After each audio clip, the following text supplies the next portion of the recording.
Christians are just known for finding really funny ways to do things. Yep. Hey guys, welcome to today's video. If this is your first time on my channel, hi, I'm Tabitha. I am 19 years old. I'm about to be 20 here on June 2nd. I make lifestyle videos and lots of fashion videos. I love to like try on crazy websites clothes and see if they're awesome and cool and worth the money or if they are just not good. So, but for today's video, I'm actually gonna shift into something that's actually really personal to me and really special. And I'm gonna talk about why I wear a purity ring on my ring finger. And I just hope that you can understand that I'm not here to tell you how to live your life. I am genuinely here because I want to inspire you or show you that there's other ways to live life and maybe not go with the way that society implies that we have to live our life. Just gonna tell you about my life and my personal choices. So without further ado, let's just get into the video. I may or may not have been in relationships that I was told not to be in, and while I was in those relationships, I was 13 years old, I had my first kiss, and I actually hated it. I hated it so much. But it wasn't his fault, it wasn't my fault, it was just the fact that it was weird to me and I wasn't necessarily ready for that. From then on, like, we would kiss now and then, little pecks here and there, and I did that because I knew that that was something that he loved, and I just really cared about him, and so I wanted to love him. And so this goes on for a while until I get to the point where I'm like, I know this isn't what I'm supposed to be doing. I need to honor God by honoring my parents. And so we just remained in a relationship, but we weren't kissing anymore, okay? And so flash forward from 13 to when I turned 16, I asked my dad, I said, hey dad, could we maybe go buy a diamond ring? And he's like, what? And I'm like, I kind of want a purity ring. And you know, if you tell your dad you want a purity ring, he's gonna look at you and smile and he's like, okay, let's go buy $1 million purity ring. As long as you don't have sex before marriage, I am happy. No boys, yes.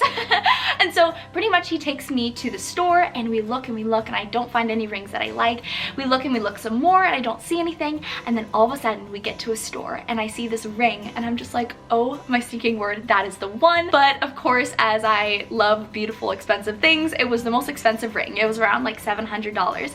And so my dad's like, what about the $250 like small little 1/4 carat diamond? And I was like, no dad, I like the 3/4 carat diamond. This ended up being the purity ring that he went back later on and got me.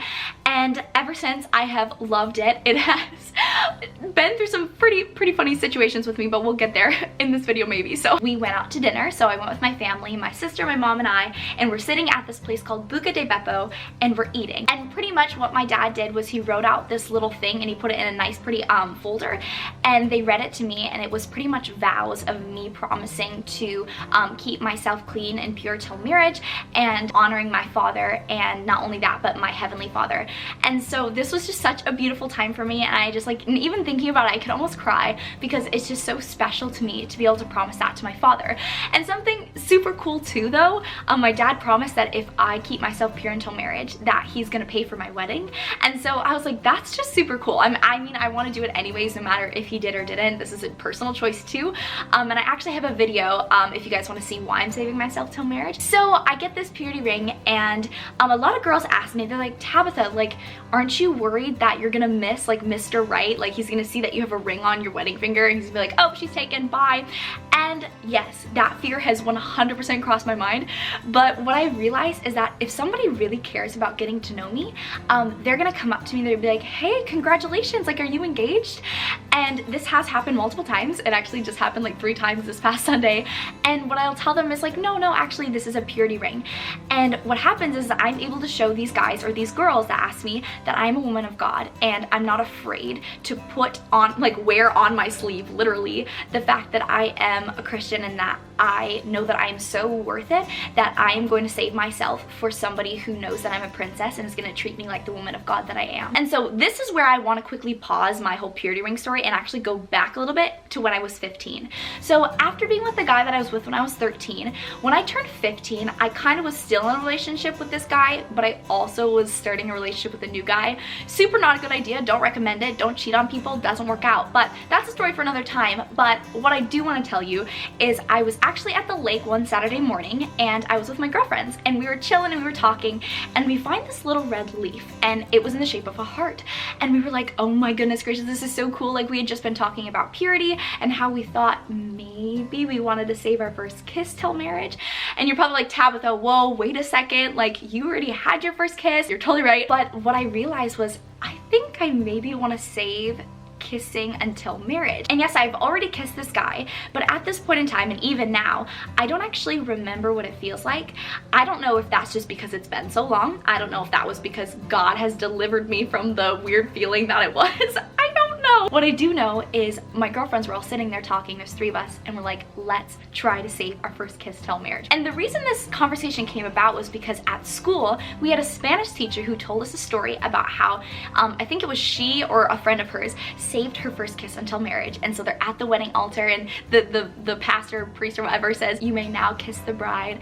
And so he kisses her, and the girl literally faints. And I was like, oh my gosh. I'm like sitting there like listening to this story, and I was like, I literally want that. Like, I want to be so in love that I faint. And some of you are probably like, maybe she was scared out of her mind. And yeah, who knows? I'm kind of at the place where it's like, if you love somebody so much, it's gonna be so exciting, and you've been waiting like a year and a half to kiss this person. You're like, you don't care who's watching. You are just ready to kiss them and to love them. After that Saturday afternoon, I was actually walking around the lake with this second guy, okay? And we're walking, and I was so excited to tell him about this thing that I had decided to do with God and to save not only my first kiss, but we already knew we were saving ourselves till marriage, right? Sex-wise. But pretty much, I'm about to share this with him. I'm so excited. By the way, I don't have my purity ring yet. This is just something totally different, but I was like, guess what? I've decided to save my first kiss until marriage. And I was so excited, and he literally just stops walking, looks me right in the face, and he says, then I guess you're not going to be my first kiss. And literally, I wish I could hug 15-year-old Tabitha, because I just felt like all of this happiness and excitement, not only about sharing it with him and how much I loved this guy or like really cared about him, but that special thing to me that I was so excited about just fell. And I realized this later on, that I let him wound this special thing that I was saving for marriage. Pretty much these last couple of years, when people have asked me like what my boundaries are, I've always kind of told them like, I don't know, like maybe I'll save my first kiss, because I'd always talked about that before. But then I would always finish that sentence off with, but I'm gonna talk about it with my boyfriend. And I don't have a boyfriend, but I'm saying like, if I had one, I was gonna have that conversation before deciding I'm gonna save my first kiss, right? That actually leads me into another thing, that girls, if you are wanting to save yourself till marriage, if you're wanting to have a purity ring, I really encourage you to write a boundaries list. And so like set up your boundaries. So if you're okay with doing these things, right, there's like, I'm okay with this, and then write a section, I am not okay with this, so that when you do go into a relationship, you have these boundaries already set, and this person cannot influence your decisions. Because see, I was so afraid that somebody wasn't gonna love me, because he literally said, you're not gonna be my first kiss. And something I've learned is that like, if a guy really cares about you, he's gonna want to protect your purity. Like, if you know the story of Ruth and Boaz, like if he's a Boaz, he's gonna want to protect your purity just as much as he wants to protect you and love you. And so anyways, that is one of the #1 reasons I'm so thankful that I have a purity ring, is it keeps all the weird guys away, because they see this and they're like, ooh, she has a purity ring on, or she has a, you know, like a wedding ring on, like she's taken. And not only that, but I love the ability to like talk to people when they're like a girl, they're like, oh my gosh, are you engaged? Like, whoa, that you're so young. And I'll be like, no, it's a purity ring. And then I get to talk about Jesus and how he's changed my life and everything fun like that. So it's also been a safety net. Like I said about that guy, I've learned that if a guy doesn't want me because I'm saving myself, then that means he was only wanting me because he wanted my body. And he can find a girl's body anywhere else, and so he just leaves because he knows that. And so that's pretty much what happened, is he was like, okay, well, then I guess you're not going to be my first kiss, because he wasn't willing to wait. And so that was pretty much him telling me that I'm not worth it, that I wasn't worth the wait, when I know that I'm worth the wait, and I know that I'm a daughter and a princess of the King of Kings. But I'm also so excited in the future to be able to give this to my daughter. Like, that'll be so amazing. I kind of went on a bunny trail a little bit, so let me go fast forward again. So this is when I'm like 17, 18, and when people would ask me like, are you still saving your first kiss until marriage, I would kind of tell them like, like maybe, but like it's gonna be a conversation that I have with my future boyfriend and so on and so forth. And my friend actually asked me, this is really recent, Tabitha, why don't you want to save your first kiss anymore? Like, I remember that was something you really wanted to do. And I was always like, well, I do, but you know, like I want to have that conversation with him, because like if we feel like it's not going to be a problem, like we won't accidentally go too far, you know, then it's fine, like I'll kiss. When you like a guy, you want to kiss them. And so I was pretty much like, it's fine, like whatever. And she's like, okay, well, tell me this, would you regret it if you didn't? And I was like, you know what? I think I would. And that felt so weird to say because like I didn't even realize how much that guy, when he had said that to my face, how much that actually hurt the dream in my heart to try to save my first kiss until marriage. All of that to say, I now realize that I do want to save my first kiss until marriage, even if the guy that I'm with doesn't necessarily feel that conviction. I know that he'll honor that conviction that I have and that decision that I've made to do that, and I'm actually so excited.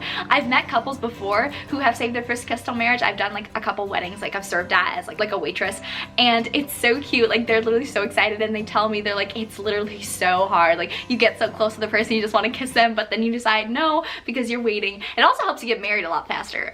Is that a good thing? I mean, yeah, but maybe not, because you want to make the right decision. So I don't know. That's why it's a personal decision. That's why I'm not telling you to live your life like this. It's just me and my decision. And have I messed up? 100% I have. I think a lot of people hear the way that I talk and the things that I say, and because I've been around Christians so long, like things just sound good when I talk, if that makes sense. And it's like, I'm so imperfect. Well, I mean, literally, I was dating 2 guys at the same time when I was 15 years old. Like, who does that? And like, I did it for a long time. So I am not a perfect human being. I've messed up, but I have learned from my mistakes, and I've learned to not let shame rule my life, because when we mess up, like sometimes we just start to feel really like, oh my gosh, I'm literally a horrible person, I'm a failure. And you just feel like really like anxiety, and you feel secluded. And I've learned that Jesus doesn't want me to feel that way, and I just need to let it go by forgiving myself and realize that I'm not perfect, I mess up, and because I mess up, I'm able to learn from that, or I'm able to dwell on it. And so I just decided to learn from it and to move on and to apologize to the people that I hurt. Someone used this really cool analogy one time. They were like, you know how when you drive on a bridge and they have those guardrails? So pretty much if here is the road, they don't put the guardrail on the very end of the bridge. They know to put it like a couple feet from the edge, because if your car runs into this guardrail, if it's on the very edge and the guardrail breaks, your car literally will fall right off. But if the guardrail is a couple feet from the edge and your car hits it and it breaks, it still has the ability not to go all the way off the edge and just plummet into destruction, right? And so somebody used that as where to set your purity boundaries. So like, set your boundaries at a place where if you accidentally cross them, that it's not the end of the world and you haven't done the deed, or whatever you want to call that, if you're saving yourself till marriage. That's what I've kind of done with kissing too. Like, kissing is my guardrail. So it's like, if I do, I would be really sad. It's not the end of the world, but I know that if I start kissing, I probably will start making out with them and want to do more. I don't want my relationship with this person that I'm literally wanting to marry to be so physical that I can't even focus on getting to know them anymore emotionally and getting to know what they like to do and doing fun things. Like, I've seen some of my girlfriends be in relationships where they start kissing and then all they do is kiss when they hang out. They don't actually talk anymore. They don't do fun things with friends. They just want to hang out late at night and love each other. People hear this and they'll be like, Tabitha, like, you're gonna date probably multiple people before you find the one. But the thing is I don't want to do that. I want to be wise in picking who I want to be with, and then look at them and be like, okay, is this somebody I want to marry? And if it potentially could be someone I want to marry, I'm gonna date them and get to know them, so then we can make a wise decision if we are going to commit our lives to each other. And so I've had people say, like, what if they're not a good kisser? Like, what if blah, blah, blah? But if you really break that down and think about those words, it's like, if you really love somebody, you understand that kissing isn't about getting something from the person, but it's about giving love. And that was something that is crazy now that I'm looking back. I understood as a 13-year-old girl that I was like, I didn't like kissing, but I did it because I wanted to love that person because I knew he liked that.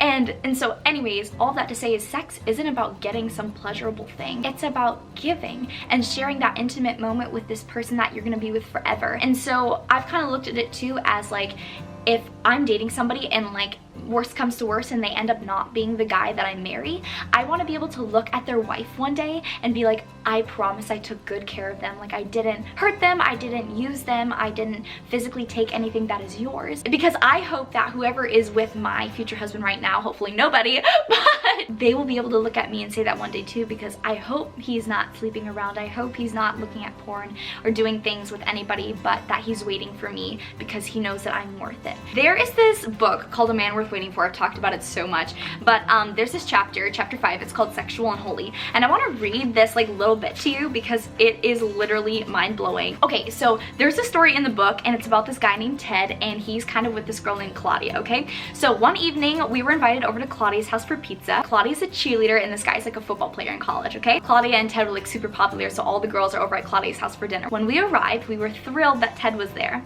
After eating pizza and dessert, suddenly Ted was saying goodbye to everyone. He spent a few extra minutes saying goodbye to Claudia. After he was gone, we asked her, why did Ted leave so early? She shared with us what Ted had said as he left her.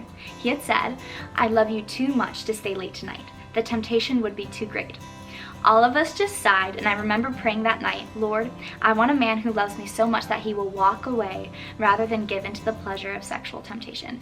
And like, that may sound super harsh, but like the idea of that I love so much is that the guy that I want to be with forever, I want him to be able to look at me and be like, I love you so much that I'm willing to sacrifice not hanging out with you right now because I don't want to accidentally go too far. I don't want to put myself or put you or put us in a place where we may go physically too far. Because think about this, like this is something personally for me. Whoever I'm with, whoever I'm dating, I'm hoping that that's going to be the person I'm going to marry, right? Because that's otherwise why would I be dating them? And so I'm with this person. I want to try to build our relationship on such a strong foundation with God as the center of it, because when I marry that person, we have a foundation from where? From dating. And so if I can build a strong foundation with purity and loving each other and self-control and sacrifice, that is going to be something that's so beautiful, and that's going to be what happens after marriage. Some people have kids, and so if our marriage foundation is on our dating foundation, our kids foundation is on our marriage foundation, it just keeps going from all of it where it started was dating. That's not biblical, again, that's just an analogy I'm using that I've just kind of thought about before. But either way, I want to start a foundation on something that is pure and is honoring to God, and then, you know, saving my first kiss on marriage is just something that I've chose to do in that, and I'm super excited about. I'll let you know what my future boyfriend thinks about that whenever I find one. When God brings one in my life, I'll let you know. One of the boundaries I've kind of thought about recently is I know that physically at nighttime it's really easy to want to go farther with a guy. I don't know if it's the fact that the lights are down because our eyes like dilate, which means they get bigger when it is dark out, and so we find humans more attractive when their pupils are dilated. I don't know if it's just the fact that it's late at night. I don't know, but I realized that maybe I want to set like a curfew on my evenings out, and I'll probably talk about this more in other videos, but I realized that some girls, they are wanting to take that next step in marriage, and this is for my young adult girls out there, but they're wanting to take that next step in marriage, but because they're entertaining their boyfriend at nighttime, the guy is not wanting to make the commitment yet because he's getting everything he wants without the commitment. Like at the end of a date, you don't owe a guy anything. Like you don't have to kiss him, you don't have to hug him, you can just say thank you for the wonderful evening. You don't have to physically give him anything.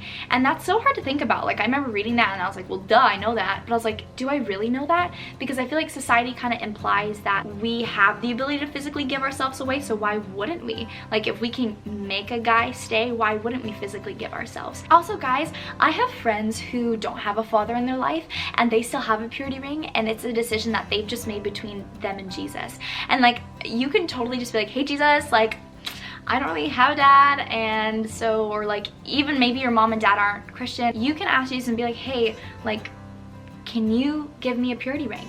And I do not doubt that Jesus somehow will show up with this ring. I don't know if somebody will give it to you, if you'll find it, maybe it'll be under your pillow. There's a scripture, I'll put it up on the screen, but it talks about how Jesus wants to give good gifts to his children, and like he cares about the birds, like how much more does he care about you?